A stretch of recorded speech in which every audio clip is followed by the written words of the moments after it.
Salam damai dan sejahtera di dalam nama Tuhan Yesus Kristus. Kita akan belajar tentang siapakah manusia.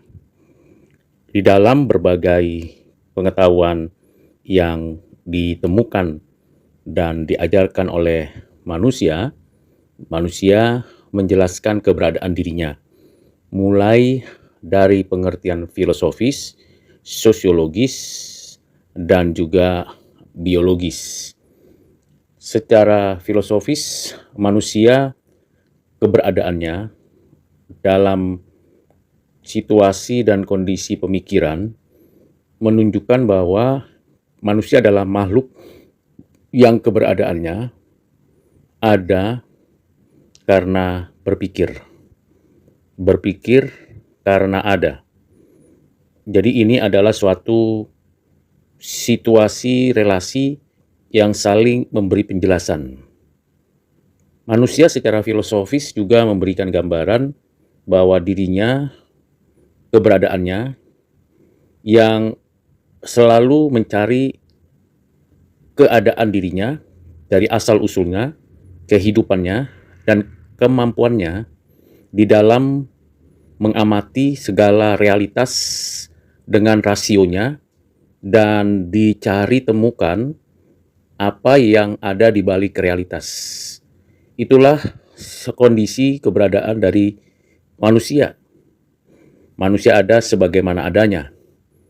Dan kondisi ini mendorong setiap manusia untuk memikirkan dirinya dan tanggung jawabnya secara etis maupun secara kebenaran.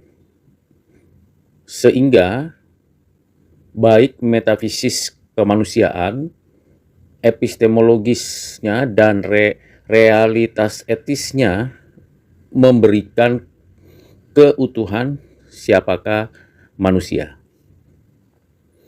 Kalau dari sudut pandang sosiologis, manusia sebagai makhluk sosial, tidak hanya sebagai individu yang ada dalam dunia di atas bumi ini, hidup dengan segala keadaannya sendiri yang berhubungan dengan ciptaan lain, makhluk lain, tetapi manusia juga secara esensial tidak sendirian.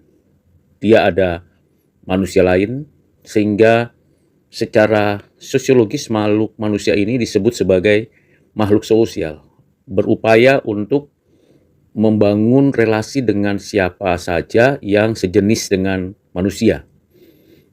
Ya, tentunya manusia sudah ada di alam dan memang manusia ingin menunjukkan keberadaannya sebagai makhluk sosial. Saling berinteraksi, berkomunikasi, dan memberikan pengertian satu dengan yang lain. Dengan bahasa yang disepakati atau diterima oleh tiap individu dalam satu komunitas, dalam satu kelompok, dalam satu etnis. Manusia sebagai makhluk sosial. Ada keluarga, ada keluarga besar, subsuku, bangsa, dan berbagai negara. Itulah manusia secara sosiologis, baik di pedalaman, di desa, di kota kecil, kota besar, yang homogen secara etnis, kultural, maupun religius, dan heterogen, pluralis, baik secara sosial, ekonomi, politik, kepercayaan, keagamaan, dan budaya. Dengan begitu kompleksnya kemanusiaan, maka tidak bisa seseorang menjelaskan keseluruhan detail dari tiap-tiap keluarga, kelompok, bangsa, dan juga keutuhan umat manusia. Namun prinsip atau kategori kemanusiaan sebagai makhluk sosiologis dapat diidentifikasi dengan tepat. Berikutnya adalah manusia sebagai makhluk biologi yang lebih menekankan pada asal-usulnya. Ada banyak upaya manusia ingin menggambarkan atau ingin menjelaskan asal-usul manusia dari sisi biologisnya. umumnya seseorang itu dapat menjelaskan asal-usulnya dari mulai konsepsi atau pembuahan di rahim seorang perempuan yang sudah melakukan hubungan suami istri, terbentuk di sana benih, embrio, bayi, dan dilahirkan. Jadi ada proses keadaan manusia dari satu sel, kemudian terbentuk tubuh fisiknya, baik secara simultan di tiap-tiap anggota tubuh maupun secara generatif. Dengan kata lain, manusia itu mengalami proses perkembangan secara biologis. Tetapi tidak berhenti di sana, pemahaman tentang manusia secara biologis ini asal-usul juga dikaitkan dengan manusia itu sesungguhnya makhluk yang ada dari awalnya memang seperti itu, atau ada proses pembentukan sehingga menjadi sekarang ini. Ada pendekatan evolusionisme yang menunjuk kepada kondisi situasi alam dan seleksi alam bahkan pada diri tiap sel sehingga akhirnya terbentuk manusia seperti saat ini sebagai makhluk biologis. Biasanya dimulai dengan perkembangan sel sampai kepada makhluk-makhluk yang disebut yang ada kemiripan kromosomnya, DNA-nya, volume otaknya, kerangka tubuhnya, misalnya dengan simpanse atau primata lain.